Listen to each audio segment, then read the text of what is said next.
আমাদের এমন একটা প্রজন্ম দরকার যে প্রজন্ম সত্যবাদিতা, আমানতদারিতা, ন্যায়পরায়ণতায় চুল পরিমাণ ছাড় দেয় না, বিক্রি হয় না।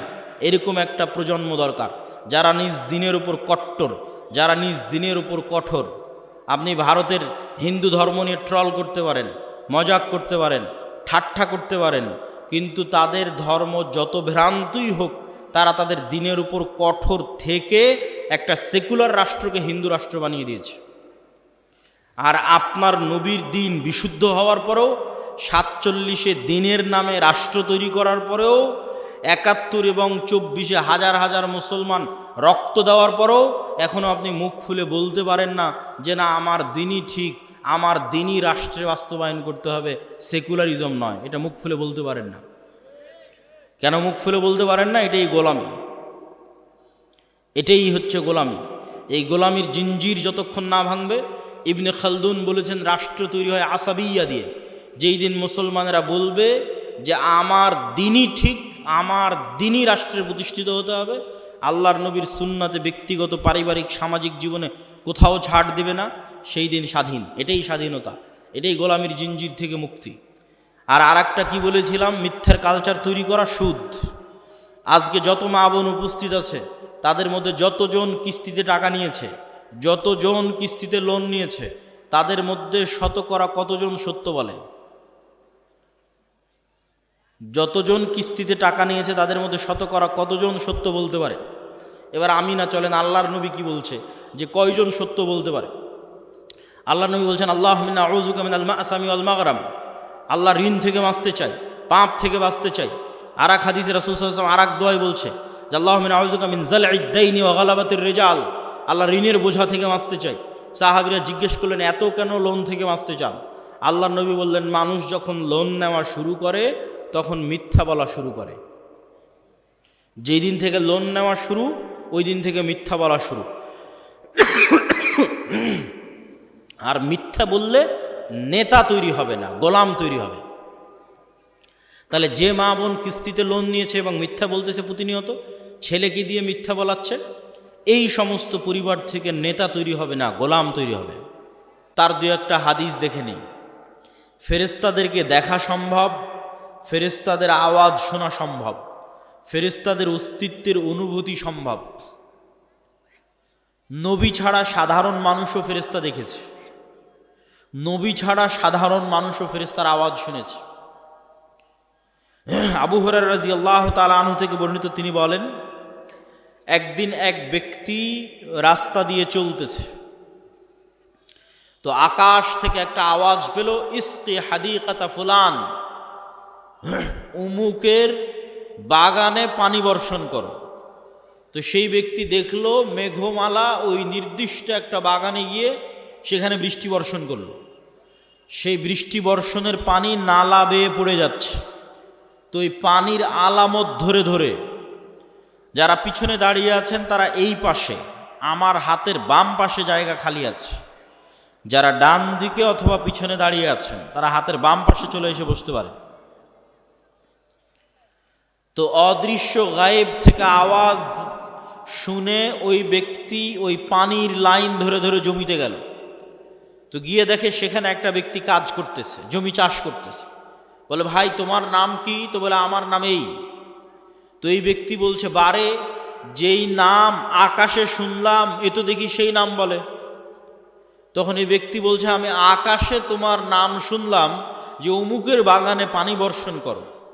তো তুমি বলো তো তুমি এমন কি করো যে আকাশে তোমার নামে আদেশ হয় যেন তোমার বাগানে পানি বর্ষিত হয়? তো এই ব্যক্তি বলল যে আমার জমিন থেকে যা ফসল উঠে সেই ফসলের 3 ভাগ করি আমি। 3 ভাগের 1 ভাগ আল্লাহর রাস্তায় দান করে দিই, 3 ভাগের 1 ভাগ এই জমিতে আবার ব্যয় করি, আবার আবাদ করতে খরচ করি, আর 3 ভাগের 1 ভাগ দিয়ে আমার দৈনন্দিন জীবন সংসার সারা বছর পরিচালনা করি। তো এই ব্যক্তি কোনো নবী নয়, সে ফেরেশতার আওয়াজ শুনেছে, যে ফেরেশতা বলতেছে ইসকি হাদিকাতা ফুলান, উমুকের বাগানে বৃষ্টি বর্ষণ করো। দেখেন ফেরেশতার অস্তিত্ব পৃথিবীতে অতি বাস্তব। কত বাস্তব? আমার আত্মীয় স্বজন, ভাই বোন, সন্তান সন্ততির চেয়ে বেশি বাস্তব। কেন আমার আত্মীয় স্বজন, ভাই বোন, বাপ মা, সন্তান সন্ততির চেয়ে বেশি বাস্তব? এই জন্য যে আল্লাহ যখন প্রথম আমাদের সৃষ্টি করেছে, প্রথম যখন জান্নাতে আল্লাহ আমাদের সৃষ্টি করেছে আমাদের আদি পিতা আদম আলাইহিসসালামকে, তখন আদম আলাইহিসসালাম চোখ খুলে দেখেনি যে এটা আমার বাপ, এটা আমার মা, আর চোখ খুলে দেখেনি যে এটা আমার বউ, চোখ খুলে দেখেনি যে এটা আমার ছেলে। চোখ খুলে প্রথম পরিচিত হয়েছে বারে ফেরেশতা। ওয়াইজ ক্বালা রাব্বুকা লিল মালাইকাতি ইন্নী জাইলুন ফিল আরদি খলিফা ক্বালু আতাজআলু ফিহা মান ইউফসিদু ফিহা ওয়া ইয়াসফিকুদ দিমা। আল্লাহ নিজে পবিত্র কোরআনে ব্যাপকভাবে বর্ণনা করেছেন এই ঘটনা। আল্লাহ সুবহানাহু ওয়া তাআলা ডাক দিয়ে ফেরেশতাদের বলছেন যে আমি পৃথিবীতে মানুষ তৈরি করতে চাই। তখন ফেরেশতারা বলছে আপনি পৃথিবীতে এমন কাউকে তৈরি করবেন যারা ফিতনা ফাসাদ করবে। নাহনু নুসাব্বিহু বিহামদিক ওয়া নুকাদ্দিসু লাক। আপনার কত তাসবিহ লাগবে, আমরা তো সারাদিন তাসবিহ পাঠ করছি, আপনার পবিত্রতা বর্ণনা তো আমরা করছি। তখন আল্লাহ বললেন ইন্নী আ'লামু মা লা তা'লামুন, ফেরেশতারা তোমরা অতটুকুই জানো যতটুকু আমি তোমাদের জানিয়েছি, পুরো গায়েব তোমরা তো জানো না, সম্পূর্ণ গায়েব তোমাদের জানা নাই, যতটুকু আমি জানিয়েছি ততটুকুই জানো। ওয়া আল্লামা আদামাল আসমাআ কুল্লাহা সুম্মা আরাদাহুম আলাল মালাইকা। আদমকে কিয়ামত পর্যন্ত যা সৃষ্টি হবে সব আল্লাহ শিখিয়ে দিয়েছেন। ওই ক্যামেরা, ওই কম্পিউটার, ওই মোবাইল, ওই বিমান, ওই পারমাণবিক বম সব আদম আলাইহিসসালাম জানতেন। আদম আলাইহিসসালামের ব্রেনে ছিল বলেই সেটা ট্রান্সফার হতে হতে হতে হতে হতে হতে মানুষের ব্রেনে এখনও আছে। এই জন্য ওটা মানুষ বের করে নিয়ে আসতে পারতেছে। যদি বাপের ব্রেনে না থাকে জীবনে সম্ভব নয় ওটা নিয়ে আসা। বাপের ব্রেনে ছিল, ট্রান্সফার হতে হতে মানুষের ব্রেনেও আছে। সময় সাপেক্ষে যুগের প্রয়োজনে বের হতে থেকেছে। যুগের চাহিদায় ওই পর্দাটা উন্মুক্ত হয়ে গেছে, যুগের চাহিদায় ওই পর্দাটা উন্মুক্ত হয়ে গেছে, ওই জ্ঞানের দরজাটা খুলে গেছে। কিন্তু সবগুলো জ্ঞান আগেই বাপের ব্রেনে রাখা আছে। বাপের ব্রেন থেকে ট্রান্সফার হতে হতে সন্তানের ব্রেনেও আসতে থেকেছে। যুগের প্রয়োজনে যখন যে জ্ঞানের দরকার, যখন যে গায়েবের পর্দা উন্মোচন হওয়ার দরকার সেটা উন্মোচন হতে থেকেছে। ও আল্লামা আদম আল আসমা কুল্লাহা, সব শিখিয়ে দিলেন আল্লাহ আদম আলাইহিস সালামকে।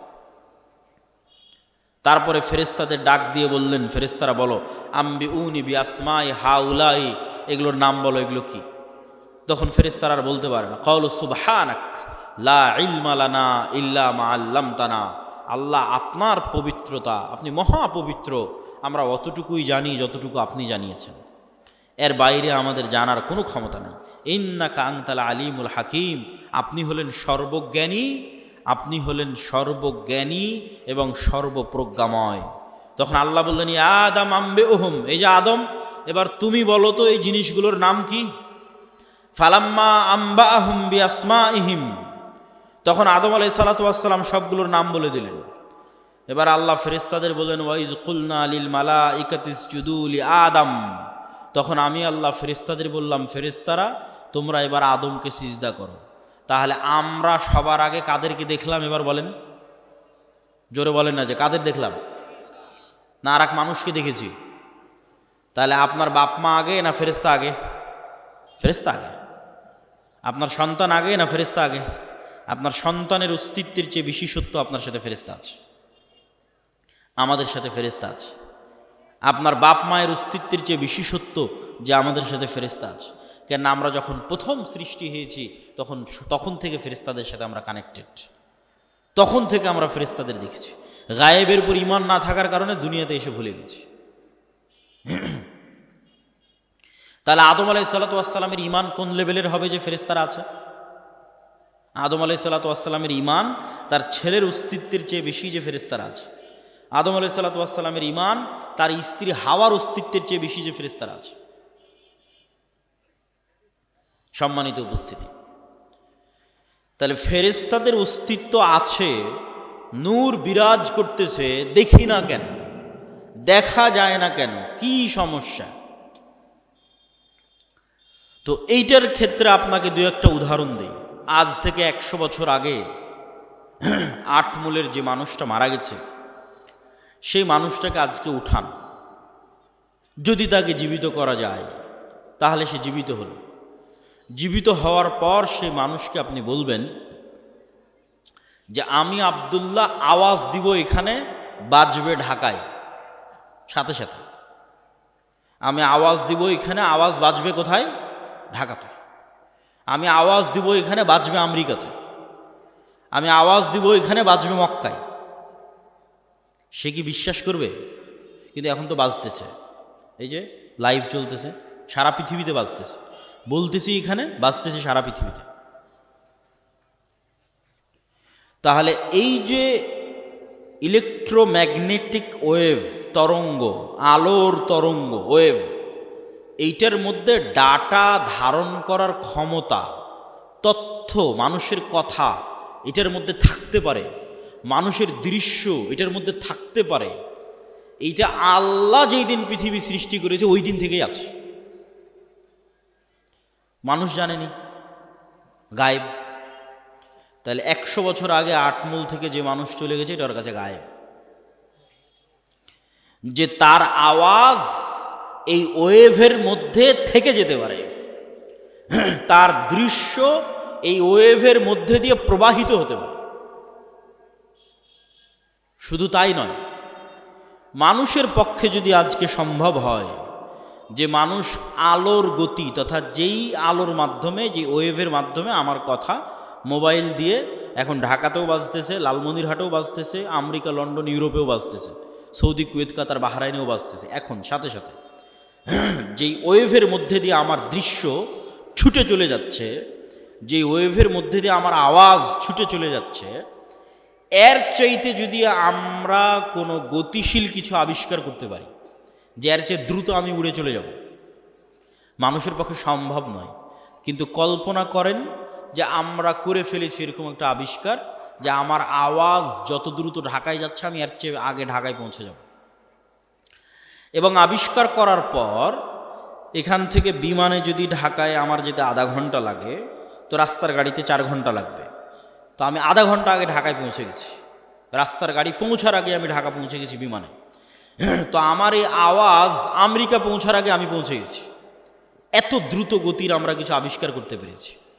এই আবিষ্কার করতে পারার পর এবার যদি 15 আলোক বর্ষ অতীতে চলে যাই, দ্রুত, যে 15 বছর আগে যে কথা বলেছিলাম ওই কথা এখন মহাবিশ্বে যেই জায়গায় আছে ওর আগে আমি গিয়ে পৌঁছে যাব, যেহেতু ওর চেয়ে দ্রুত আমি কিছু আবিষ্কার করতে পেরেছি।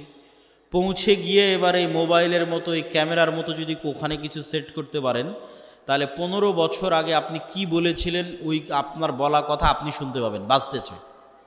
15 বছর আগে আপনি কি করেছিলেন, আপনার করা কাজ আপনি লাইভ দেখতে পাবেন, এই যে আমি এটা করতেছি, কেননা ওইটা এই আলোর তরঙ্গের মধ্যে সেভ আছে, হারায়নি। বিজ্ঞানীরা এখনও জানে না যে পৃথিবী যখন প্রথম সৃষ্টি হয়েছে তখন পৃথিবী থেকে যে আলো মহাবিশ্বের দিকে ছুটতে থেকেছে ওইটা এখনও মহাবিশ্বের শেষ মাথায় পৌঁছতে পেরেছে কিনা। তাহলে এভাবে যদি 1400 বছর আগে চলে যান, তাহলে মোহাম্মদ সাল্লাল্লাহু আলাইহি ওয়াসাল্লামের হাদিস বুখারীতে পড়া লাগবে না, আপনি কানে শুনতে পাবেন, নিজে কানে শুনতে পাবেন, যেমন এখন লাইভ বাজতেছে।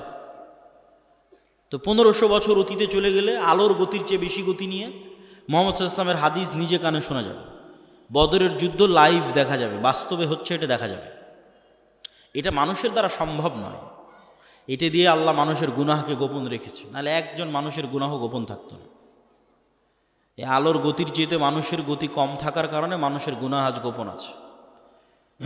সম্মানিত উপস্থিতি, তাহলে আমরা যা বলছি তার 1 সেকেন্ডও হারায় না, 1 সেকেন্ডও নয়, চাহে মোবাইলে রেকর্ড হোক আর না হোক, ওই তরঙ্গের মধ্যে থেকে যায়। যে কেউ চাইলে ধরে বের করে নিয়ে আসতে পারবে। আল্লাহ সুবহানাহু ওয়া তাআলা এটা দিয়েই ধরে বের করবেন এটা আমি বলিনি, কিন্তু এত সহজ মানুষের হিসাব নেওয়া, এত সহজ মানুষকে পাকড়াও করা, এইভাবেই পৃথিবী সেট আপ করা আছে। এখানে মানুষের একটা সেকেন্ড গোপন নয়, একটা সেকেন্ডও নয়, কেন আলো এই ডাটাগুলো ধারণ করে নিচ্ছে, যা করতেছে তাও সেভ আছে, যা বলতেছে তাও সেভ আছে। মানুষ চাইলে নিজেই দেখতে পারবে। মানুষকে আলোর চেয়ে দ্রুতগতির যন্ত্র আবিষ্কার করে অত বছর আগে চলে যেতে হবে, চলে গিয়ে নিজের আমলগুলো দেখতে হবে, তো আমি এগুলো করেছি, তো আমি এগুলো বলেছি, আমি নিজে শুনতে পাচ্ছি আমি কি বলেছি, আমি নিজে দেখতে পাচ্ছি আমি কি করেছি।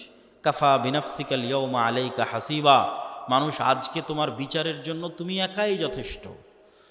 আলাদা কোনো বিচার বিভাগ কায়েম করে বিচার করতে হবে এইটা নয়, তুমি নিজেই যথেষ্ট। সম্মানিত উপস্থিতি, তাহলে কি বলছিলাম? গায়েব, নূর। তাহলে এই আলো আমার ডাটা ধারণ করতে পারে, এটা একসময় গায়েব ছিল, চোখে দেখা যায় না তো, এখনো দেখা যায় না, এখনো দেখা যাচ্ছে না, যন্ত্র ধরতে পেরেছে কিন্তু আমরা তো দেখতে পাচ্ছি না। তাহলে ওইটা যেমন সত্য যে আল্লাহ যেদিন পৃথিবী সৃষ্টি করেছেন ওই দিন থেকে মানুষের বলা কথায় আলোর মধ্যে থেকে গেছে, মানুষের বলা কাজ করা কাজ এই আলোর মধ্যে থেকে গেছে, এর চেয়ে বেশি সত্য যে এখানে নূর আছে, ফেরেশতা আছে, এটা এখন গায়েব। এবার বাস্তব জগতের আরও কিছু উদাহরণ দেই যেগুলো এখন যন্ত্রও ধরতে পারেনি। যেমন আল্লাহর একটা সৃষ্টিজীব কুকুর, কুকুরের ঘ্রাণ শক্তি মানুষের চাইতে 10,000 গুণ বেশি। তো আমি এই যে মাইকটা সামনে আছে, এটা আমি নাক দিয়ে টেনেও আর কোনো গন্ধ পাচ্ছি না। তখন আমি যদি বলি যে এই মাইকের কোনো গন্ধ নাই, এটা মিথ্যা কথা হবে। এই মাইকটাই আপনি একটা প্রশিক্ষিত কুকুরের নাকে ধরেন, তারপর মোলাম গাড়ি বাজারে ফেলে রেখে আসেন কোনো এক জঙ্গলে, ওই কুকুর ওখান থেকে খুঁজে বের করে নিয়ে আসবে এই মাইককে। 50 গুণ 100 গুণ বেশি নয়, 1000 গুণ নয়, 10,000 গুণ বেশি। মানুষের যদি কোনো শরীরে ক্যান্সার হয়, তাহলে কোন কোষটাতে ক্যান্সার হয়েছে ওই ক্যান্সারের কোষের যে গন্ধ, এইটা পর্যন্ত কুকুর ধরতে পারে। মানুষের শরীরে যদি ভাইরাস হয়, যে করোনা ভাইরাস হয়েছে, তাহলে করোনা ভাইরাসের মতো অদৃশ্য জিনিসের গন্ধ কুকুর ধরতে পারে। যে ভাইরাসকে দূরবীন দিয়ে দেখতে হয়, মাইক্রোস্কোপ লাগিয়ে দেখতে হয়, ওই ভাইরাসের গন্ধ পর্যন্ত কুকুর ধরতে পারে। আর মানুষ এখন পর্যন্ত এমন কোনো যন্ত্র আবিষ্কার করতে পারেনি যেটা কুকুরের লেভেলে ঘ্রাণ নিতে পারবে। এই জন্য মানুষ কুকুরকেই কাজে লাগায়, যে একটা যন্ত্র আমি আবিষ্কার করেছি যেটা কুকুরের মতো ঘ্রাণ নিতে পারবে, নাই, এরকম কোনো যন্ত্র আবিষ্কৃত হয়নি। তাহলে পৃথিবীতে এমনও ঘ্রাণ আছে যেই ঘ্রাণ মানুষ পায় না, যেই ঘ্রাণ মানুষের তৈরি কোনো যন্ত্রও পায় না। এখন এখানে যদি মিসকে আম্বরের মতো সুগন্ধি থাকে, ধরেন কথার কথা ফেরেশতারা এসেছে, ফেরেশতাদের গায়ে মিসকে আম্বরের মতো সুগন্ধি আছে, ওই সুগন্ধি আমি পাচ্ছি না, কথা কি আমার বুঝতে পারছেন? তো আমি যে ওই সুগন্ধি পাচ্ছি না, তার মানে সুগন্ধি নাই, এটা কি ঠিক? এটা ঠিক নয়। ঠিক তেমনি এমনও আওয়াজ আছে, কবরের আযাব কই, শুনতে তো পাই না। পাশ দিয়ে পিঁপড়া যাচ্ছে, শুনতে পান? শুনতে পাই না। এই রেকর্ডারও যদি ওই পিঁপড়ার কাছে লাগান, তবুও ধরা যাবে না পিঁপড়ার আওয়াজ। তাহলে পিঁপড়ার হাঁটার আওয়াজ হয় না? মিথ্যা কথা। সাপের যাওয়ার আওয়াজ হয় না? মিথ্যা কথা। ওইটা যেই লেভেলের সূক্ষ্ম আওয়াজ, ওটা আবার আল্লাহর আর এক সৃষ্টিজীব ধরতে পারে। যেমন হাতির মতো অন্য আরও কিছু প্রাণী আছে, আর আওয়াজ ধারণে খুবই সূক্ষ্ম, কয়েক লক্ষ কোটি কিলোমিটার দূরের আওয়াজ, সূক্ষ্ম থেকে সূক্ষ্ম আওয়াজ ধারণ করতে পারে। তাহলে কবরের আযাব হচ্ছে, কে শুনতে পায়? আল্লাহর সৃষ্টিজীব শুনতে পায়, মানুষ শুনতে পায় না। তাহলে এটা এখনো পৃথিবীতে এরকম অসংখ্য সৃষ্টিজীব আছে যাদের একজনের কাজ আর একজনের সাথে মিলবে না। আপনি একটা ঘরের মধ্যে একটা বাবুই পাখিকে ছেড়ে দেন, ও জানালাই খুঁজে পাবে না কোথায় জানালা, একবার দেওয়ালের সাথে বাড়ি খাবে, একবার ছাদের সাথে বাড়ি খাবে, অথচ আপনি দেখতে পাচ্ছেন এটা জানালা, ও জানালা খুঁজে পায় না। ওর দৃষ্টিশক্তি ওইভাবেই আল্লাহ সীমাবদ্ধ করে রেখেছে।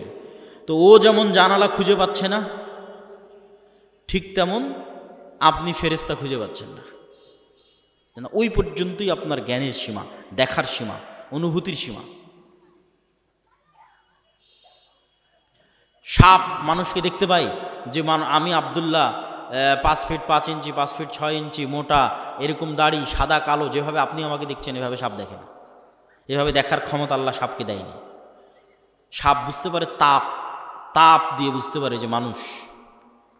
কুকুরও ওইভাবে দেখতে পারে না, কুকুর মাত্র দুইটা জিনিস, দুইটা রং দেখতে পায়। তাহলে কুকুর কেমনে দেখবে যে আমি সাদা কালো, উঁচু লম্বা মোটা? দেখতে পায় না। কুকুর গন্ধ, গন্ধ দিয়ে চিনে যেটা আমার মনিব, গন্ধ দিয়ে চিনে যে মানুষ এটা গেল। তাহলে এক একজনের দৃষ্টি সীমা, চিন্তা সীমা, দেখার সীমা আল্লাহ এক একভাবে ভাগ এবং বন্টন করে রেখেছে। এক একজনকে এক এক জগতে সীমাবদ্ধ করে রেখে দিয়েছে। মাছকে পানির জগতে সীমাবদ্ধ করে রেখে দিয়েছে, ঠিক সেরকম ফেরেশতার জগৎ এই পৃথিবীতেই আছে, ফেরেশতারাই আছে এই পৃথিবীতে, কিন্তু আপনি দেখতে পাচ্ছেন না কেন? আপনার ওই দেখা এবং শোনার সীমাবদ্ধতা আল্লাহ তৈরি করে রেখেছে।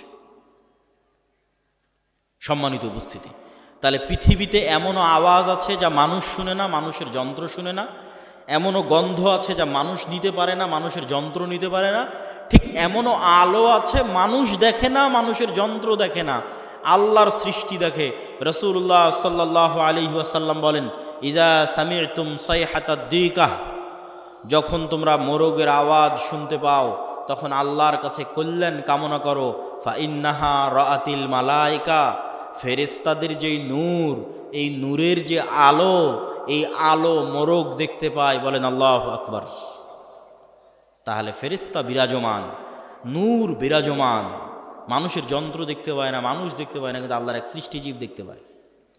রাসূল সাল্লাল্লাহু আলাইহি ওয়াসাল্লাম বলছেন, যখন তোমরা গাধার আওয়াজ শুনো, নুহাকাল হিমার, তখন ফাতাআউযু মিনাশ শাইতান, তখন তোমরা শয়তান থেকে পরিত্রাণ চাও।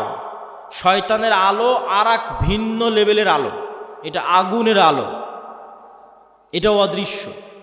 মাইক্রোওয়েভ ওভেনের যে হিটিং, এইটা যেমন অদৃশ্য, ঠিক তেমন জিনের আলো, শয়তানের আলো অদৃশ্য, কিন্তু ওই আলো কুকুর দেখতে পায়, গাধা দেখতে পায়, মানুষ দেখতে পায় না।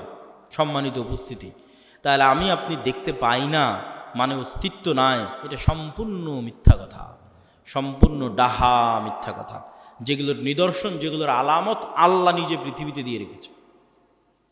তাহলে আমরা কি বলছিলাম? ফেরেশতা আছে, ফেরেশতার আওয়াজ মানুষ শুনতে পারে, ফেরেশতাকে দেখতেও পারে।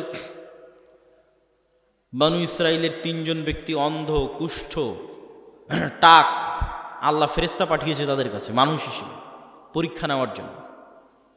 রাসূল সাল্লাল্লাহু আলাইহি ওয়াসাল্লাম একদিন মসজিদে নববীতে বসে আছে, একজন অপরিচিত মানুষ আসলো, যে অপরিচিত মানুষের পোশাকে সফরের আলামত নাই, লা ইরা আসারুস সাফার, সফরের কোনো আলামত নাই, আর তাকে মদিনার কেউ চিনেও না। তো জিজ্ঞেস করছে, মাল ইসলাম, মাল ঈমান, মাল ইহসান, মাতাসাআহ, ঈমান কি, ইসলাম কি, কিয়ামত কখন হবে? জিজ্ঞেস করে উত্তর নিয়ে বিদায় নিয়ে চলে যাচ্ছে। রাসূল সাল্লাল্লাহু আলাইহি ওয়াসাল্লাম বললেন, জানো কে এসেছিল? জিবরাইল এসেছিল দিন শিখানোর জন্য। তাহলে সাহাবীদের ফেরেশতাদের উপর ঈমান কোথায়? সাহাবীদের ঈমান ফেরেশতাদের উপর কোথায়? এই মর্মে এবার আরও কয়েকটা হাদিস আপনাদের সামনে তুলে ধরব। জাবের রাদিয়াল্লাহু তাআলা আনহু বলছেন, সাদ বিন মুআজ আনসারী সাহাবী, আউস খাজরাজ গোত্রের প্রধান, খন্দকের যুদ্ধে আহত অবস্থায় শহীদ হয়েছে, ইয়াং বয়সে, 35, 38, 40 বছর বয়সে। রাসূল সাল্লাল্লাহু আলাইহি ওয়াসাল্লামের আশেপাশে যেগুলো ছিল সব ইয়াং। রাসূলুল্লাহ সাল্লাল্লাহু আলাইহি ওয়াসাল্লাম বললেন, ইহতাজ্জালাহু আরশুর রহমান, আল্লাহর আরশ কেঁপে উঠেছে সাদ বিন মুআজের মৃত্যুতে। ওয়া ফুতিহাত লাহু আবওয়াবুস সামা, আসমানের সব দরজা আজকে সাদ বিন মুআজের মৃত্যুতে খুলে দেওয়া হয়েছে। ওয়া শাহিদাহু সাবউনা আলফাম মিনাল মালাইকা, 70,000 ফেরেশতা আমাদের সাথে আজকের জানাজায় অংশগ্রহণ করেছে সাদ বিন মুআজের জানাজায়। বলেন আল্লাহু আকবার। তো আসমানের দরজা থাকতে পারে, এটা কঠিন তো কিছু নয়। আমরা তো আসমান থেকেই পৃথিবীতে এসেছি, জান্নাত থেকেই পৃথিবীতে এসেছি। আদি পিতা আদম আলাইহিস সালাতু ওয়াস সালাম তো আসমানেই ছিলেন, জান্নাতেই ছিলেন, এটা অস্বাভাবিক কিছু না। তো জান্নাত থেকে নামতে হলে তো কোনো না কোনো দরজা দিয়েই নেমেছে। সেই দরজা দিয়ে ঈসা আলাইহিস সালাতু ওয়াস সালাম উপরে উঠে গেছে, সেই দরজা দিয়ে মুহাম্মদ সাল্লাল্লাহু আলাইহি ওয়াসাল্লাম উপরে উঠে গেছে। ছিলামই তো আমরা জান্নাতে, আসমানে। সুতরাং এই যোগাযোগ কঠিন, অস্বাভাবিক কিছু না। আর ফেরেশতা নেমে 70,000 ফেরেশতা নেমে অংশগ্রহণ করলে ওটা অস্বাভাবিক। আল্লাহ কোরআনে আয়াতই শুরু করেছে সূরা বাকারাতে যে মানুষ সৃষ্টি শুরুই হচ্ছে ফেরেশতাদের সাথে কথোপকথন দিয়ে। আদম আলাইহিস সালাতু ওয়াস সালাম চোখ খুলেই দেখতেছে ফেরেশতাদের, তাহলে এটা অস্বাভাবিক না। ঈমান বিল গায়ব না থাকার কারণে মনে হচ্ছে অস্বাভাবিক, ঈমান বিল গায়বে ইয়াকিন না থাকার কারণে মনে হচ্ছে অস্বাভাবিক। জাবের রাদিয়াল্লাহু তাআলা আনহু বলছেন, লাম্মা কুতিলা আবি, আমার পিতা যখন মারা গেল, অনেক মেয়ে রেখে, ঋণ রেখে,